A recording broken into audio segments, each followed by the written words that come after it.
Hello students, জ্ঞানজ্যোতি coaching সেন্টারের পক্ষ থেকে তোমাদের সকলকে জানাই আর একবার স্বাগত।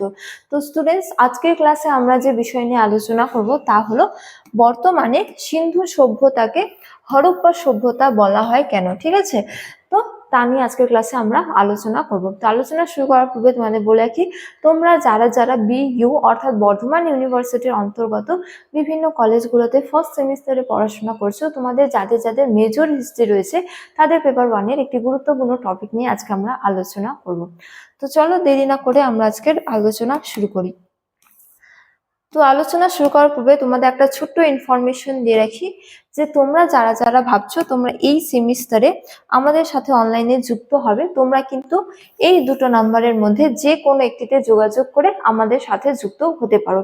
এছাড়া তোমাদের কোর্স ফিটা বলে রাখি যে তোমাদের যাদের যাদের মেজর কোর্স রয়েছে তোমাদের জন্য যে কোর্স ফিটা রাখা হয়েছে সেটা রাখা হয়েছে কেবলমাত্র 1199 টাকা। ঠিক আছে, এছাড়া তোমাদের যাদের যাদের মাইনর কোর্স রয়েছে তোমাদের জন্য যে কোর্স ফিটা রাখা হয়েছে সেটা রাখা হয়েছে কেবলমাত্র 699 টাকা। ঠিক আছে, তো এই টাকার বিনিময়ে তোমরা আমাদের কাছ থেকে কি কি পেয়ে যাচ্ছ? তো এই টাকার বিনিময়ে তোমরা আমাদের কাছ থেকে পেয়ে যাচ্ছ লাইভ ক্লাসেস, এছাড়া হাই কোয়ালিটি নোটস, এছাড়া রেকর্ডেড ক্লাস এবং কি 100% কমন সাজেশন।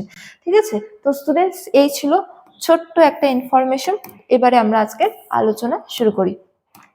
তো দেখো, সিন্ধু সভ্যতাকে হরপ্পা সভ্যতা বলার পেছনে কিন্তু একাধিক কারণ পরিলক্ষিত হয়। তো কেন হরপ্পা সভ্যতা বলা হয় তা নিয়ে আজকের ক্লাসে আমরা আলোচনা করব।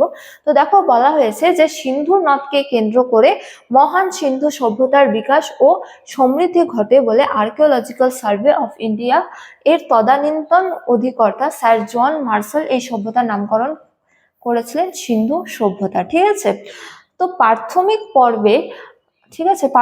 পর্বে মনে করা হয় যে এই যে মহান সিন্ধু সভ্যতা বা এই যে এক বড় বৃহৎ সভ্যতা, এই সভ্যতা কোন নদীকে কেন্দ্র করে গড়ে উঠেছিল? সিন্ধু নদকে। ঠিক আছে, তো সিন্ধু নদকে কেন্দ্র করে গড়ে উঠেছিল বলে বলে ঐতিহাসিক বা বলা যায় যে আর্কিওলজিক্যাল সার্ভে অফ ইন্ডিয়ার তদানীন্তন অধিকর্তা স্যার জন মার্শাল এই সভ্যতার নামকরণ কি করেছিলেন? সিন্ধু সভ্যতা। ঠিক আছে, কিন্তু সর্বাধুনিক খনন কার্যের ফলে প্রাপ্ত তথ্যের ভিত্তিতে এই সভ্যতার নাম হিসেবে সিন্ধু সভ্যতা নামটি আর পর্যাপ্ত বা সম্পূর্ণ মনে হচ্ছে না। তারা তার নতুন নাম দিলেন হরপ্পা সভ্যতা। ঠিক আছে, তো কিন্তু বর্তমানে একাধিক খনন কার্যের ফলে আবিষ্কৃত জিনিসপত্র এবং খনন কার্যের মাধ্যমে যে সমস্ত তথ্য পাওয়া যায় তার ভিত্তিতে এই সভ্যতার নামকরণ কেবলমাত্র সিন্ধু সভ্যতা পর্যাপ্ত বলে মনে হচ্ছিল না, যার জন্য এই সভ্যতার আবার নতুন নামকরণ কি করা হয়?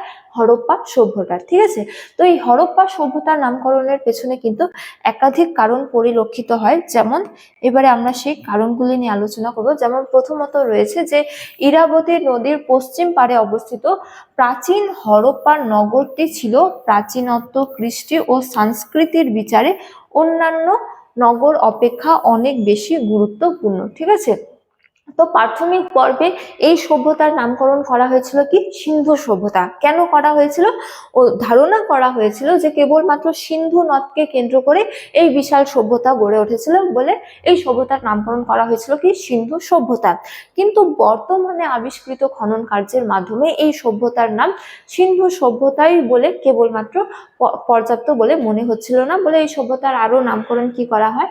হরপ্পা সভ্যতা। ঠিক আছে, তো খনন কার্যের মাধ্যমে জানা যায় যে এই যে হরপ্পা কেন্দ্র বা হরপ্পা এই যে নগরটি রয়েছে, এই সভ্যতার বিভিন্ন নগরের চেয়ে এই যে হরপ্পা নগরটি রয়েছে সেই নগরটি বেশি গুরুত্বপূর্ণ। ঠিক আছে, এবং দ্বিতীয়তম কারণস্বরূপ বলা হয়েছে যে অন্যান্য নগরের অধিবাসীগণ অস্ত্র ও পোড়ামাটির সামগ্রী তৈরিতে হরপ্পাকে অনুসরণ করত।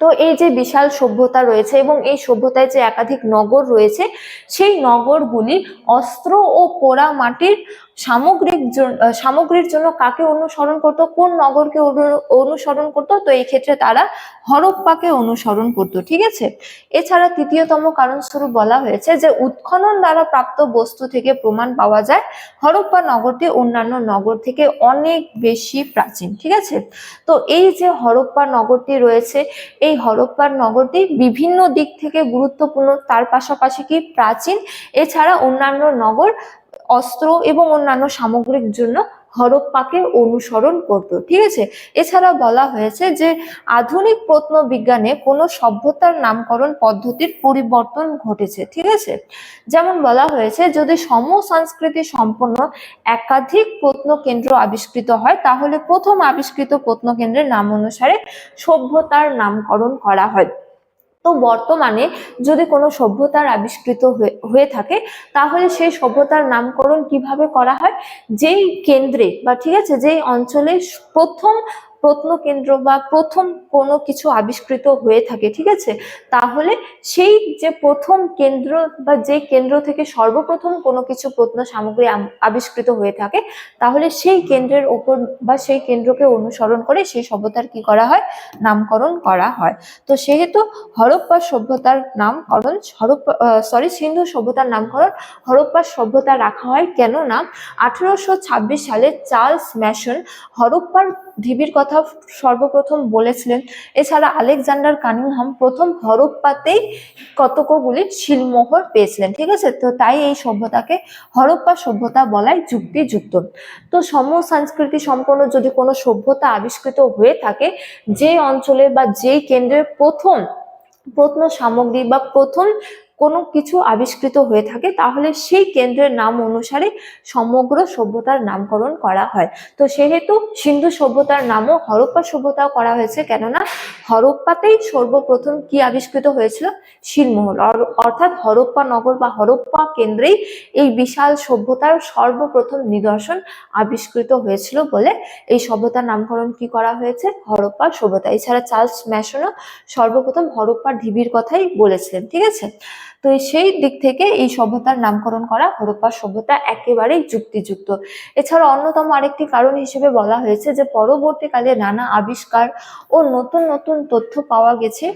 বর্তমানে জানা গেছে যে এই সভ্যতার কেন্দ্রগুলি সিন্ধু নদ ছাড়াও সরস্বতী, যমুনা, গঙ্গা, পাঞ্জাবের পঞ্চ নদী তীরে গড়ে উঠেছিল। তাই শুধু সিন্ধু নদকে নামকরণ করা যুক্তিযুক্ত নয়। তো প্রাথমিক পর্বে অনুমান বা ধারণা করা হয়েছিল যে কেবলমাত্র সিন্ধু নদকে কেন্দ্র করে এই সভ্যতার উদয় হয়েছিল, কিন্তু পরবর্তীকালে দেখা যায় খনন কার্যের মাধ্যমে যে কেবলমাত্র সিন্ধু নদ নয়, তার পাশাপাশি সরস্বতী, যমুনা, গঙ্গা এবং এছাড়াও পাঞ্জাবের যে আরো 5টি নদী রয়েছে সেই নদীগুলির উপর নির্ভর করেও এই বিশাল সভ্যতা গড়ে উঠেছিল।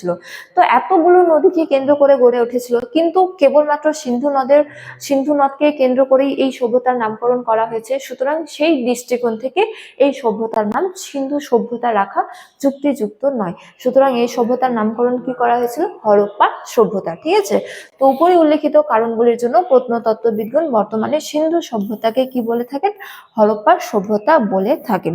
তো সুতরাং বলা যায় যে এই সভ্যতার যে হরপ্পা সভ্যতা নামকরণ করা হয়েছে তার পেছনে আমরা একাধিক কারণ দেখতে পারি, যেমন কি অন্যান্য নগর থেকে হরপ্পা নগরটি বেশি গুরুত্বপূর্ণ। ঠিক আছে, এবং এই হরপ্পা নগরকে অন্যান্য নগরগুলো অনুসরণ করতো কিসের জন্য, পোড়ামাটির সামগ্রী এবং অস্ত্রের জন্য।